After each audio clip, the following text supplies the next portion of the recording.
2024-yili 5-oy tug'ilgan bola. Tuyaqdan cho'qiliqqa. Ma tuyaq cho'qiliq degani ba'zi bir finsillar yana uqmaydi ekan ha. Tuyaq avashari. Meshadan ma cho'qiliq Yaqub ukam menga mashariga 1.58 m bo'ysan chiqdi. Tushundingmi? Tuyaqdan cho'qiliqqa 1.58 m bo'ysan. Shimal. Mana. Ajoyib saz ha. O'z yuvosh, ay jonivor. Naq maydon ko'rinish. Mana Brazil beyg o'ynamsiz yoki alag'illar bilan dag'dan payzinglarni chiqarib o'g'loq o'ynamsizlar. Hammasi kelib turgan mal. Chempionlar bor. Ba'zi mishayli sep berma. Mana bu endi chempion bor. Ot beygi musobaqalarga qatnashtirib olasizlar. Ukam bir qo'yib ekan. Tat.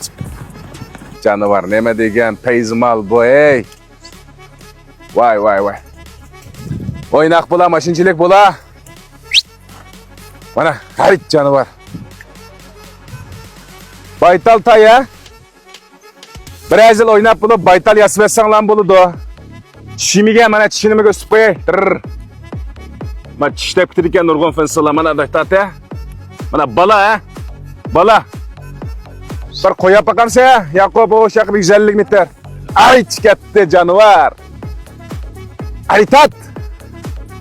Bu yoqqa. Ayma yurakdan birini basayla. Ay canavar. Qara to'xtashtirni canavarning ey. Yurakdan birini basayla lag'illa. Ammisan huzur.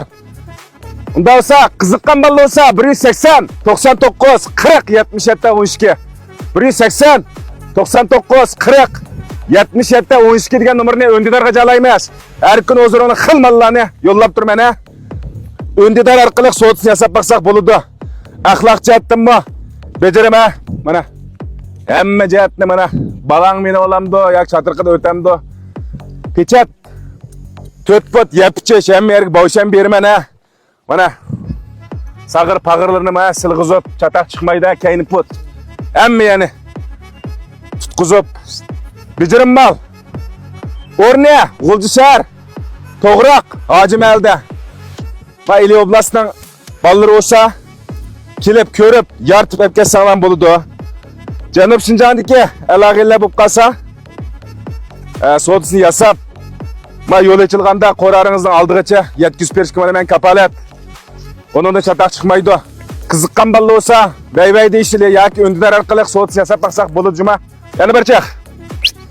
Chiqa qo'yma. Yaqub meni bitta deyapti. Vay. Qarab telishtirni. Tat. Mana naq maydon. Ajoyib sazmal. Ammo shundaq maldan birini ip keldim. Urg'aycha yana bir qatim deb qo'yay, baytal yasib etsanglar bo'ldi zerkanda. Unda asa guanjo qilib, qo'sh o'lishni hargiz unutib qolmang. Qo'shni besib qo'ysangiz o'zingizga foydali chiqma. 记得点赞关注哦。